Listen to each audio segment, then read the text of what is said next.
Welcome back, folks. Hope you're all having a wonderful day. Yeah, I totally botched up the overlay on this one. Except for this. This was what was intended to go with, but instead I accidentally had that one. So sorry about that. But yeah, welcome back to theme stream number 55. Kaiju Profiles, King Kong Through the Years. And I am your host, Orange Hat, where I will be giving you all my thoughts on one of my favorite kaiju over the many years. So, yeah, he's actually tied with Godzilla. He's actually tied, where Godzilla and Kong are both my top favorite kaiju. And it's mostly because I grew up with both of them. I grew up with Godzilla movies and Kong movies. The first Kong movie that I ever saw was King Kong Lives, and I absolutely loved it. I mean, when you see a guy in a gorilla suit just wrecking shit and just trying to be with his girl, it leaves an impression. So yeah, I have some overlays that I'll be putting up and just talking about King Kong and whatnot. Now, I have seen little bits and pieces of the original 1933. I have not seen it in its entirety. However, I can say that I know enough about it to appreciate it, where it was a lot of King Kong was done with a mixture of puppeteering, giant prop pieces, as well as stop motion animation when they were doing or Kong on the or in the jungle, as well as the Empire State Building and other areas. It was mostly stop motion, where they had the puppet, posed it, shot the clip, or shot the frame, shot the frame, shot the frame, shot the frame with different movements. Where later on things got more sophisticated. Do I like Kong Godzilla movies over Terminator ones? Honestly, I cannot answer that, because that's apples to oranges, bub. That's really apples to oranges. To be completely honest, you are comparing Terminator to Kaiju. They're two different preferences, in my opinion. I really can't answer that. Sup Neozoic, good to see you. But moving on to the ones that I have seen, because I have seen all the others since then, or since 33, aside from 33. This is from Godzilla versus Kong, or King Kong, where I believe King Kong won that one, because I've seen two movies. One where Kong went off after losing, and one where Godzilla won, or King Kong won. So I believe there were two versions in which both kaiju had a victory. Quality wise, okay.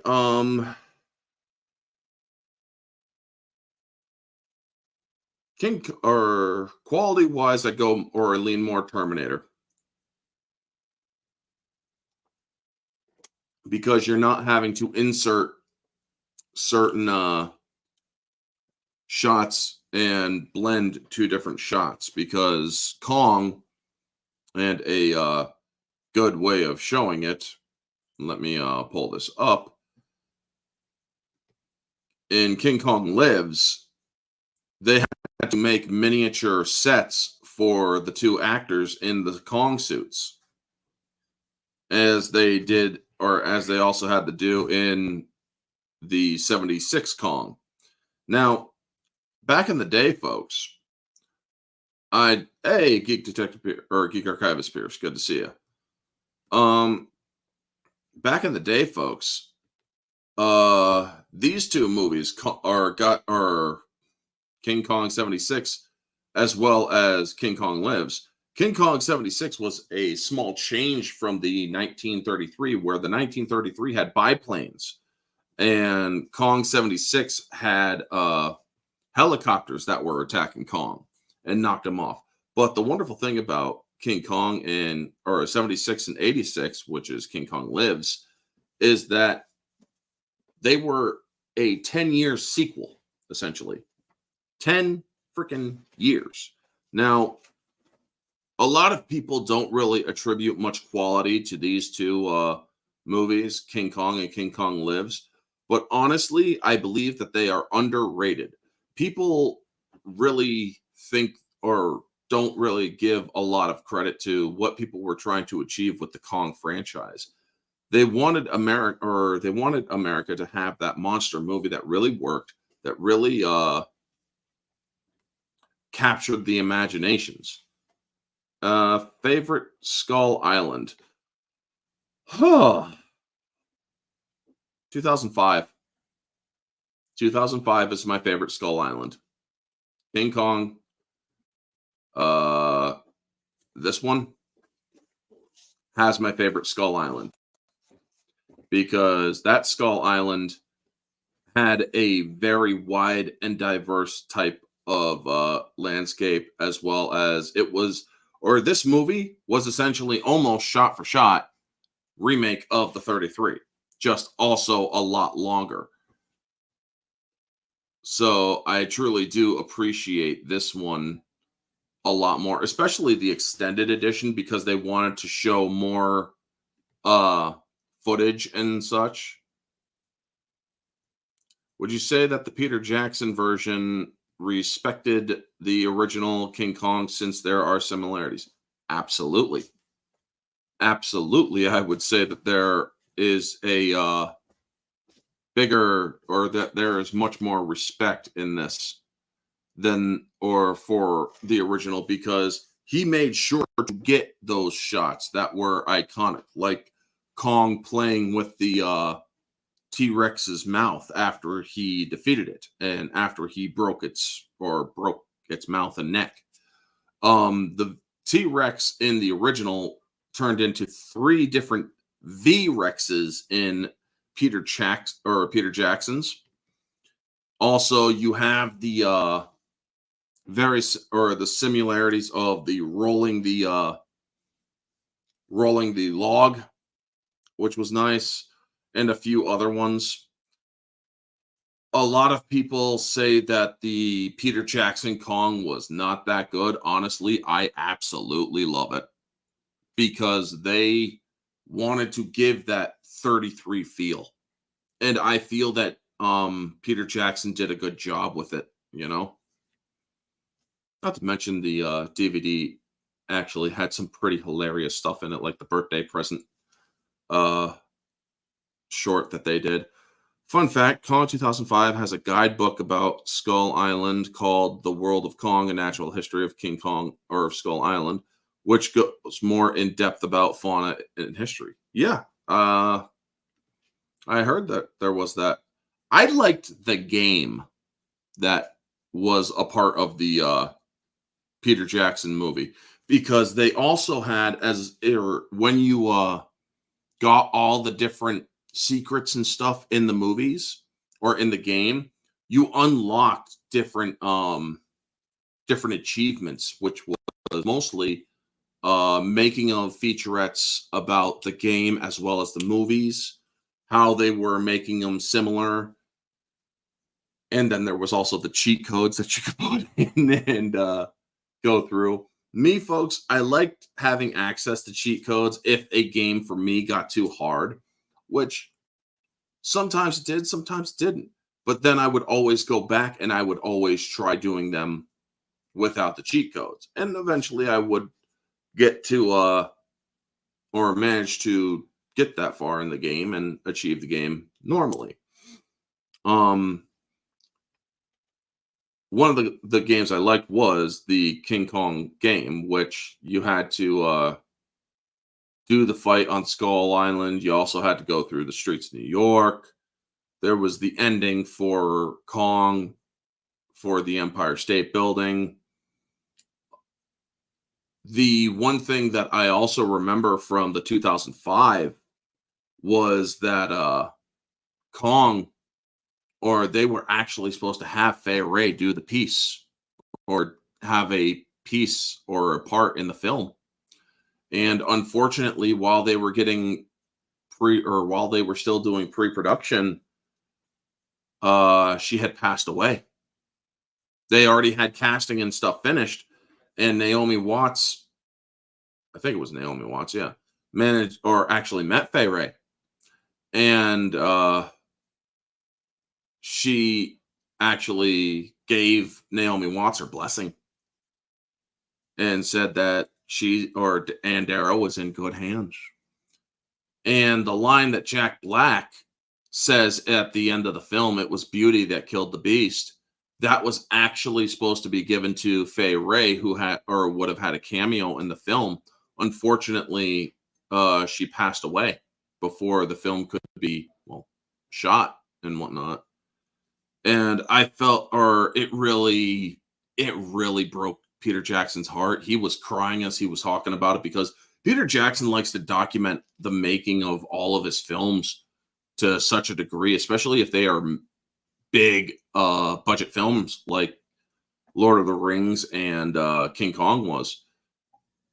And I think that his doing the or him having all of those special features, giving thoughts, pre-production and all that stuff, I think it really does give viewers the opportunity to see what really does go into the making of these films, what really does go into the or all the things you see on the screen, which is very cool and very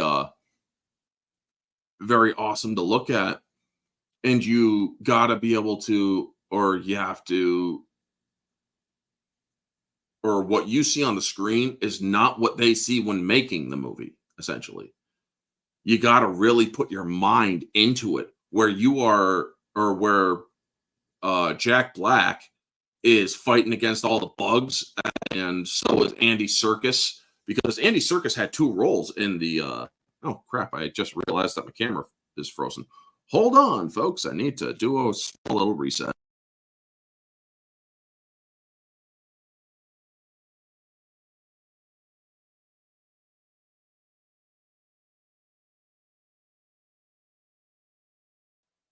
There we go. Now let's just fix the audio. Okay, that's better.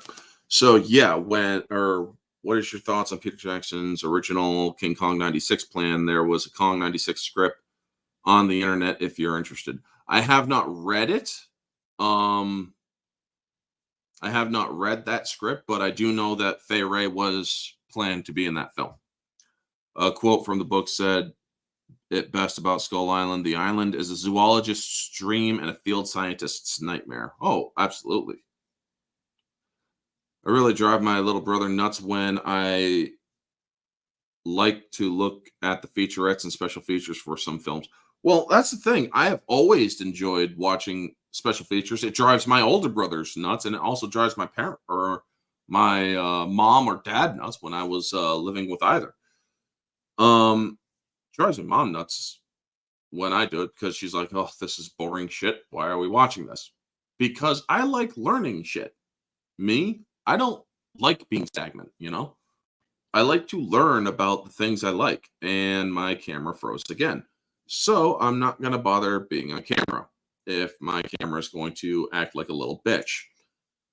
So y'all can hear me. How's the audio? Is the audio good, folks? Let me know, because honestly, it pisses me off. But getting back to it, so you don't have to look at that, I'll just put this up that way.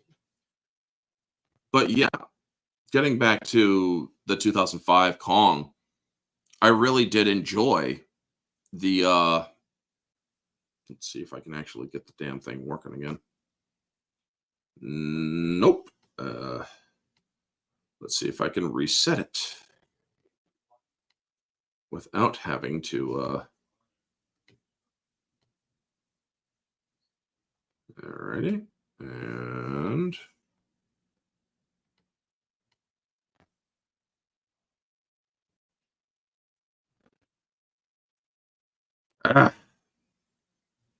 now let's see if I can actually reset it to. It's not working.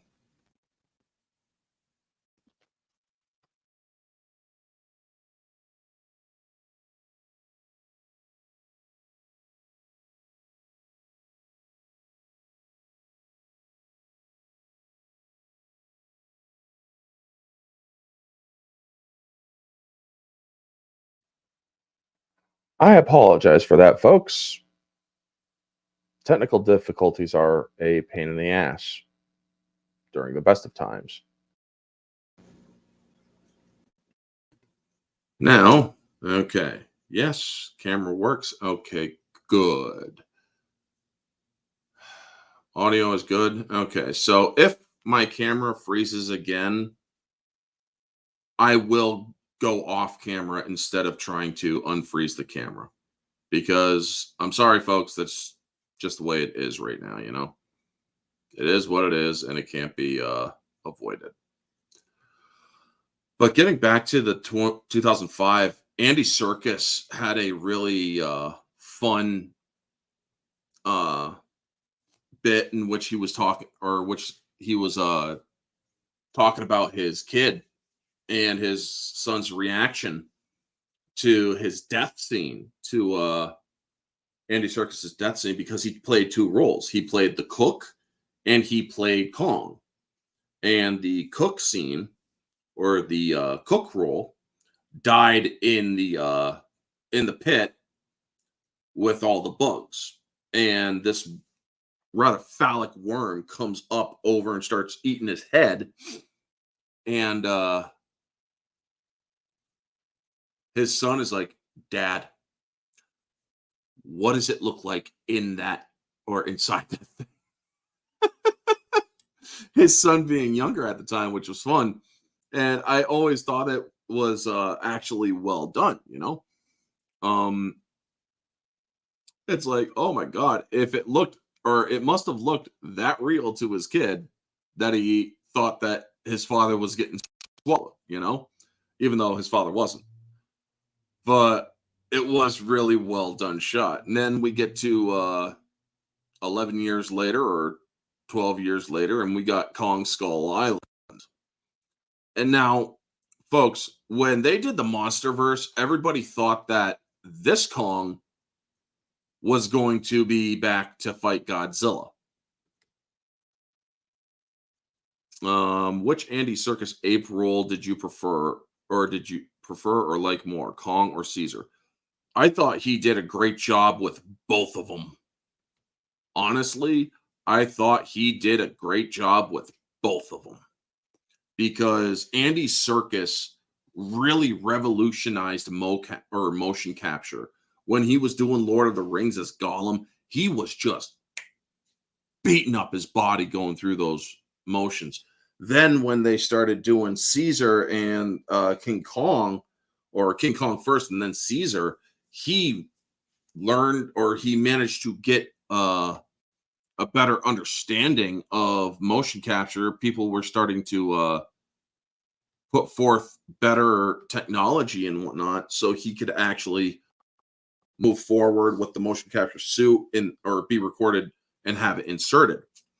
And I thought that he did a great job in those scenes as well, both as Caesar and Kong. But getting back to this one, when they were doing, or when I first heard that they were going to do another Kong film, and then before the trailers even came out for this, it's like, if they're doing another Kong film, chances are they're going to do another versus with Godzilla and Kong. And I remember seeing this. I searched all over before I went live, folks, to try to find it, but I couldn't. There was this meme out there in which this Kong which is a lot smaller than this guy. Um, or the 2005 is about, well, actually, I have a size chart here. So, yeah, the 2005, if you really pay attention, he's like a 60-foot version of the one, or because you got these two Kongs, which are from Versus and X. You got Kong Skull Island here, or in the middle, and right next to him is 2005. And then you also have the King Kong and King Kong Lives, the other Kong with King Kong versus Godzilla, and then Godzilla versus King Kong. And then you also have on the far left of the screen Godzilla and Son of Kong, or King Kong 33 and Son of Kong 33. But getting back to this Kong, and let me take a look at the comments. Favorite and least favorite Kong design. Whew. The original is always going to be the coolest or the best because it was it was always the or it's the original. So I will not say that that is my least favorite. Honestly, my least favorite is the Toho version of King Kong. I don't like it. My favorite version is Monsterverse because it does show a good progression of his aging, because this is his adolescent form, in which Suko from GXK is actually about this size. Suko is actually this size when or in Hollow Earth. And then you have Godzilla versus Kong, or a version of Kong here, and then you have his other version from the next, and you see the age progression really well. So when I actually saw Kong Skull Island, and they started showing the trailers and stuff, I had already said that they're definitely gonna have a crossover with Kong and Godzilla. And then lo and behold, the trailers come out, and Randa, John Goodman's character, is like, the 54 or nuclear test, they were trying to kill something, and it's like, oh shit, yeah, they definitely confirmed it. They definitely confirmed it. Then people went to the theaters and saw the stinger at the end. And it was King of the Monsters setup. But back before the speculation, or back before Kong Skull Island came out, there was the speculation that, again, to repeat because I never finished my thought there, that this guy was going to fight Kong. And there was that picture that I tried scouring the internet to find, but I couldn't, in which, let me get that. In which you actually see that Kong up on top of the Empire State Building, looking down at Godzilla, being like, dude, put the tree down, because Godzilla has a tree in his hand, and everybody knows the shot where from Godzilla versus Kong, where Kong or King Kong put the tree in Godzilla's mouth, which they did another version of in Godzilla versus Kong in 2021, in which Godzilla or Kong put the axe handle into Godzilla's mouth. But that picture, that meme, it's like, dude, drop the tree. It was like 70 years ago or whatever. Or it was like 60 years ago. Dude, calm down. Or 70, 80. It's like, yeah, dude, it was like 80 years ago. Calm down, you know? And it was such a fun little meme. But yeah, this version of Kong I actually liked.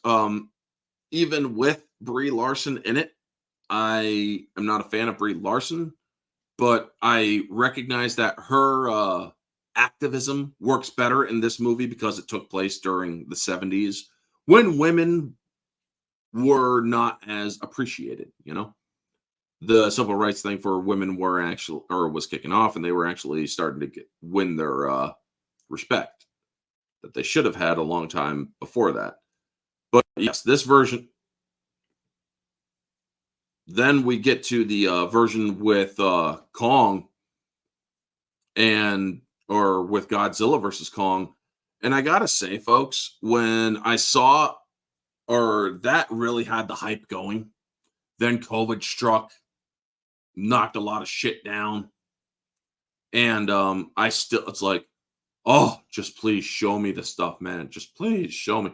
And they showed that he had a or he started growing his beard or he started having a bit of a beard, which was such a great addition to Kong aging because he basically tripled in size or doubled in size essentially because he was like 100 feet and then he was like 300. He's just a shade under. And I actually back then did the math for looking at the sizes of them, and everybody's like, "There's no way that Kong could have grown easily to or grown to be the size of Godzilla." And it's like, all right, extrapolating this and that, or doing a little bit of mathing in my head for over the years it would take him to grow each foot, and considering that Godzilla is a separate kaiju because he shot up like 50 feet or like 5 feet or something like that, where where Kong had to shoot up another like almost double or a little over double his size.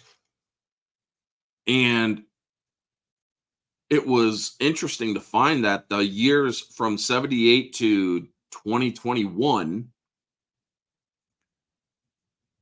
equaled almost the same rate of growth that Godzilla had from 2019 to 2021. So that was an interesting thing that I found. And it's like, it's entirely plausible for that to happen, even though they are separate species. But also, you had to look or remember a line from Kong Skull Island. He's king around here and he's still growing. So, yeah, he was getting bigger. He had his growth spurts because he was an adolescent at the time of Kong Skull Island. He was an adolescent. And he was the only one living up above the Hollow Earth. And it was essentially Hollow Earth come to the surface, which was Skull Island. But yeah, he was an adolescent in Kong Skull Island. He was like a teenager. And so, in like 50 years later almost, he's essentially, or 40 to 50 years later, he is finally more adult. And then even years later, he goes from this to this, where he's a little bit bigger, he's more grayer, and he's a lot tougher. And that's when he met this motherfucker. Now, I gotta say, the design of Scar King was actually very good because you needed a foil for Kong. Fun question. Who would win in a fight, Kong Monsterverse or Zilla Godzilla? The animated series. Let's see here. Well, let me get rid of this first.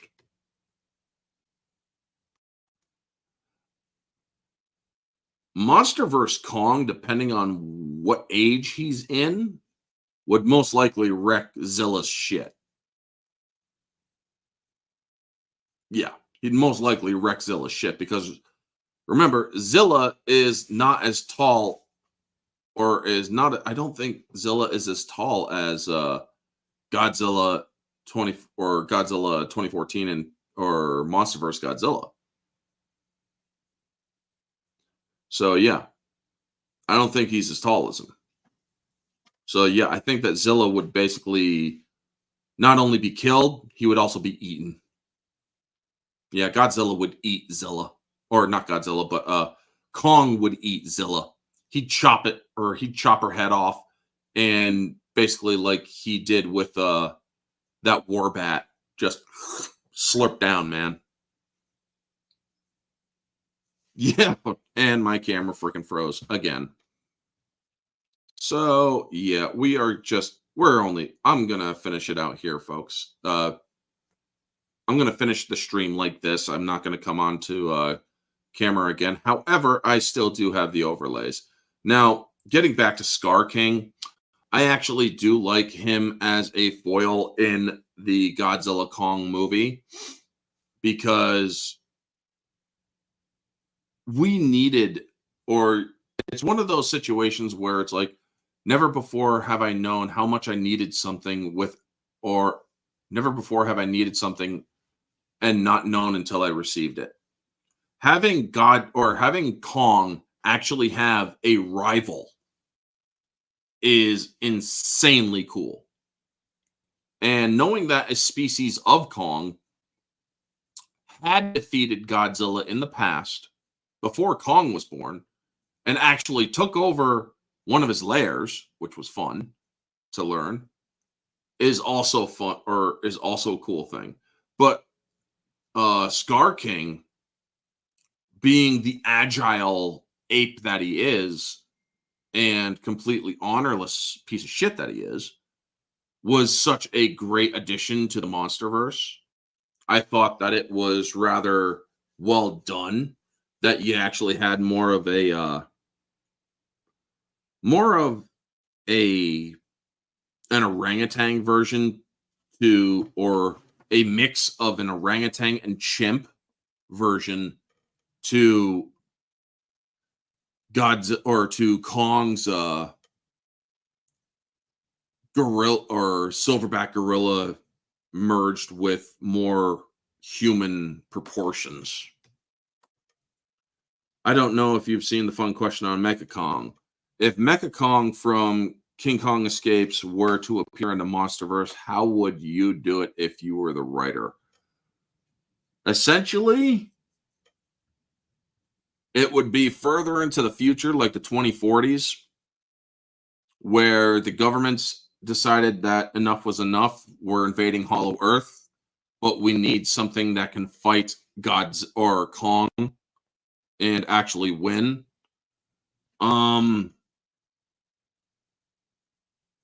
Because otherwise you need something that, or you just need something that would also be able to handle Shimo, because Shimo is also, or has bonded with Kong. It is in the novel Godzilla Kong, or Godzilla X Kong, where Shimo has actually bonded with Kong and is no longer going to, or is completely loyal. And Kong had just liberated the apes, or the gray apes, from Hollow Earth's unknown areas. So now they are going to be able to run wild in Hollow Earth, but he's also going to make sure they stay away from the surface. Kong is now king of Hollow Earth, now that he has his tribes, and he's not going to be as insane as Scar King here. Scar King had them living for centuries, breeding them and whatnot. And there was this one scene in which one of them got up in Kong's face just before Scar King came out. And Kong is looking at it while it's yelling at him, and then it goes from Kong's perspective, and you just see this fist just shoot out and knocking that guy out. And then he issues his challenging roar. And that's when this dude comes out and he's like, huh, okay, I don't recognize you. And look, you have a weird tooth. This guy is fucking hilarious. Oh, my little bastard son is laughing. What do you find funny about it, boy? And that's when his caretaker, Suko's caretaker, gets up and is like, dude, slow your roll. Oh, fine.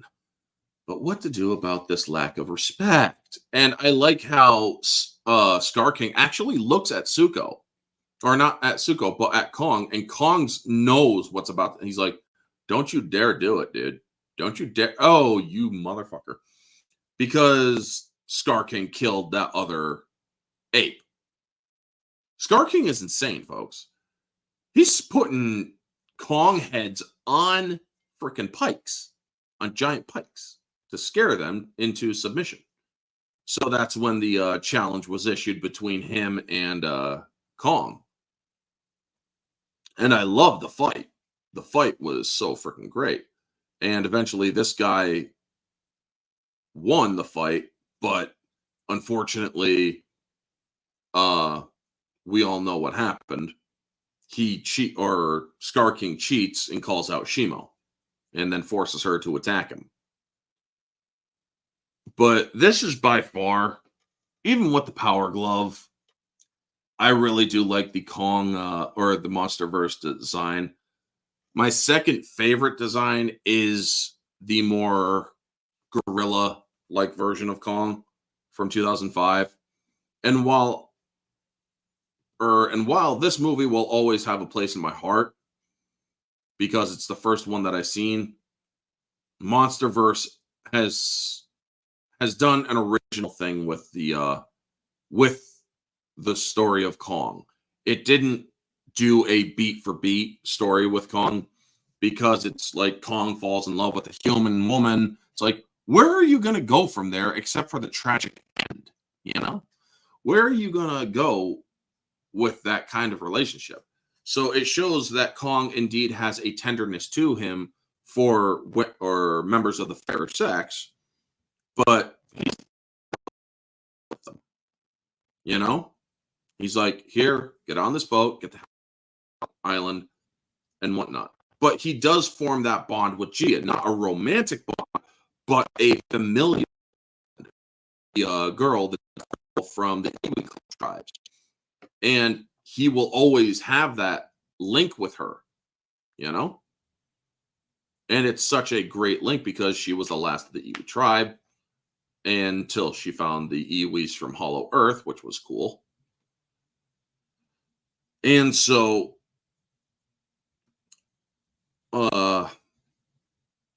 we see, or I can't wait to see where it goes from there. But here's the evolution of Kong, the 33 on the far left to the 2024 on the far right. And Kong will always have a piece or a place in my heart because I grew up with that, or with those movies, watching those movies. Kong 76 and 86, King Kong Lives. And that movie is so emotional, King Kong Lives, because Kong dies after or during his son's birth, where he's able to hold his son just before he succumbs to the injuries he sustained, and that his artificial heart could no longer keep him alive. But it does show that his legacy would live on, you know? I'm kind of getting a little choked up just by talking about it. But yeah, that's my profile on Kong, one of my favorite kaiju. Any other questions from the comment section, folks? Feel free to leave them, or feel free to actually put them in before I get going. I got a family outing most likely today, so I can stay on for a little bit longer. So and before we go, how is everybody doing? Just checking my email as well, because I got you're live on Facebook or you're live on YouTube. Ugh, friends, yuck. I don't want friends.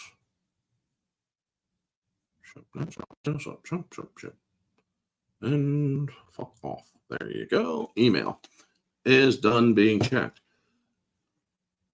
I remember documentary stuff or some stuff regarding Kong last year at a convention for Tokusatsu. Cool. that show, Skull Island on Netflix.